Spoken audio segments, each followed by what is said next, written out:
So New Genesis is coming out next year, we all know that. So is it still worth playing PSO2 right now? Well, in today's video, we're going to be talking about that. But first of all, if you're new to the channel, I upload PSO2 content daily. So if you do play this game, I would really appreciate a subscribe as it really helps out the channel. We're getting so close to my goal of 20,000 subscribers. Anyway, without further ado, let's begin the video.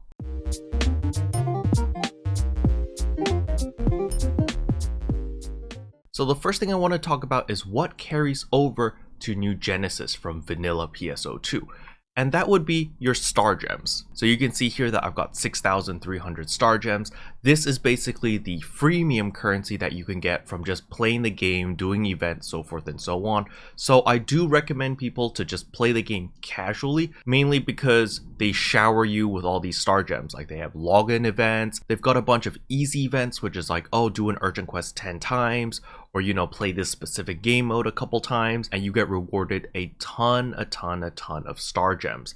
Now I know some of you guys may be concerned about, wait, I just started the game, I'm not very strong, I'm not very powerful, I don't have gear. I've been reading online about all these augments, affixing, making these crazy weapons and these upgrade paths, blah blah blah. Don't worry about all of that, especially if you're just a casual player. If you're just playing this game casually as a side game, you don't need to worry about any of those, mainly because the game really takes care of the casual player base. Like a good example was they gave us 3 to 4 weeks to farm up for our Atlas EX weapon. A lot of people made their Atlas EX weapon, and then in the next big update, they just decided to give everyone a free Atlas EX weapon for free. So if you are new or a returning player and you missed out on that 1 month where everyone's preparing to get their Atlas EX weapon, you could just boom, immediately have your weapon and you're good to go. You've caught up to everyone. So because current PSO2 is on this crazy accelerated timeline, because they're trying to catch up with the Japanese servers, so they're really pushing content crazily fast on the global servers or the servers that we currently play on. And this actually benefits the casual players a lot.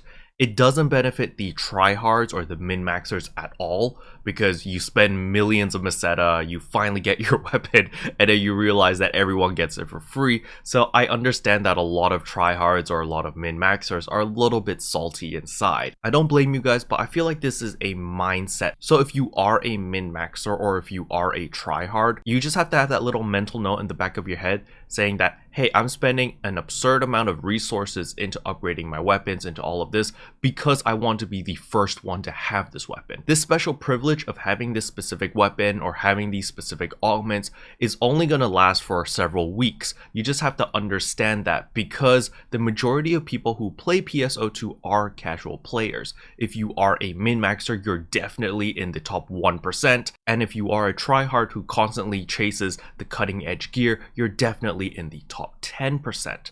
That leaves 90% of the player base being casual. Now, where did I get these numbers? I don't know. I pulled them out of my butt, so, don't quote me on it. But I went on a tangent over here. Let me pull myself back. And what else carries over to New Genesis? So our gear and our meseta will not, I repeat, will not carry over to New Genesis. However, our costumes and our emotes and our fashion will. So basically everything cosmetic wise will carry over to New Genesis. And this is why I've come to the conclusion that if you're okay with being a casual player and you're just looking for a side game to play, I do recommend PSO2. Mainly because you get a bunch of emotes, you get a bunch of fashion just by doing all of these events. You also get a lot of free gear.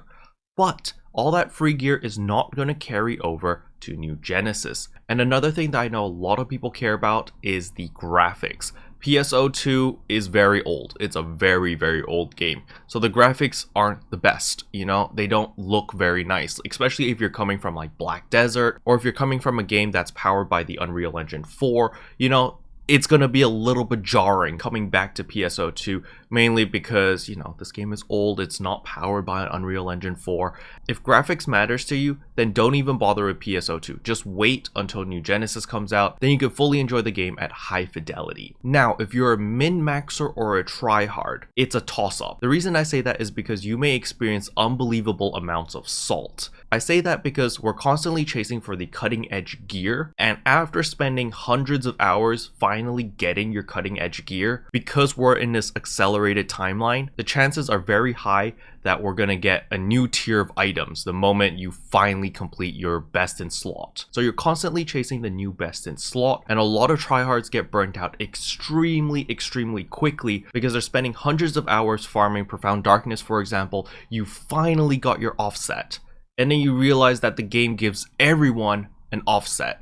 And so a lot of people are salty, rightfully so, saying, yo, Sega, I just spent like 200 hours farming Profound Darkness, and I finally got this unit, and you're telling me that everyone's getting it too, and it's fully affixed, and it's better than what I have right now? I understand, I'm in the same boat, but I'm not salty because I know at the back of my head that I'm spending my time, my meseta, my resources to be the privileged few to get that set of units or that set of weapons for about like 2 to 3 weeks. That's usually like my golden period where I'm like, hey, no one else on the server has this weapon, only me. But then soon after we'll get a new tier of gear, which is going to be better than what I currently have, or Sega will just give it for free so that the casual players can keep up with the power spikes. When the affix week comes out, I actually want to talk about upslotting. A lot of people in my comment section yesterday thinks that it's very easy to upslot a weapon to 8 slots.